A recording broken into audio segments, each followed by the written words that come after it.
name is Bartolome de las Casas, here to tell you the truth of what happened after Columbus arrived in the Indies, the New World. They spared no one, erecting especially wide giblets on which they could string their victims up by their feet off the ground and then burn them alive. Not a single native of the island committed a capital offense as defined in law against the Spanish, while all this time the natives themselves were being savaged and murdered. Both women and children. For months, men were only given wild grass to eat and other urinations, foodstuffs. The mothers of young children promptly saw their milk dry up. A Spaniard who was out hunting deer or rabbits realized that his dogs were hungry and not finding anything they could hunt, took a little boy from his mother and cut his arms and legs into chunks with his knife and distributed them among his dogs. Another passage from my book, Bartolome de las Casas, Defense of the Indies. They cut his head from his shoulders so they would not have time to break the chains that held the line of prisoners together, and his head would fall to one side of the baggage train and his trunk to the other. During these 11 years, more than 2 million souls have perished, and in an area of more than 100 leagues by 100 leagues, only 2,000 survivors are to be seen, and even this number is shrinking day by day as the survivors succumb to the rigors of life of slavery.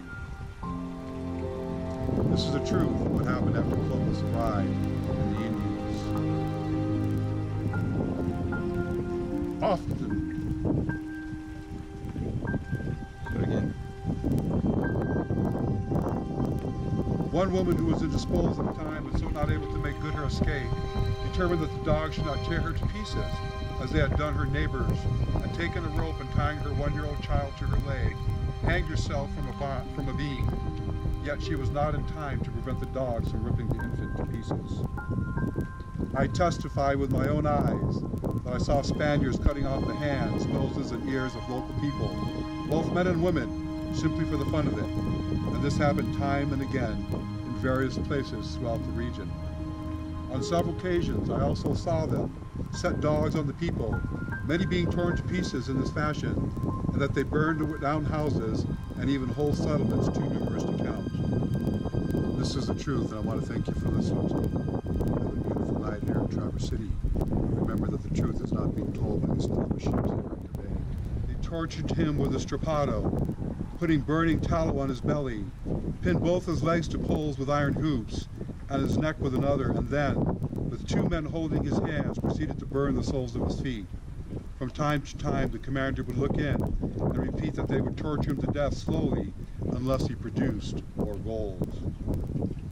I, Bartolome de las Casas, a brother in the Dominican order, was by the grace of God persuaded by a number of people here at the Spanish court, out of their concern for the Christian faith and their compassion towards the afflictions and calamities that befall their fellow man, to write the work you have been before you in order to help ensure that the teeming millions of the New World, for those sins Christ gave his life, do not continue to die in ignorance, but rather be brought to the knowledge of God, therefore be saved.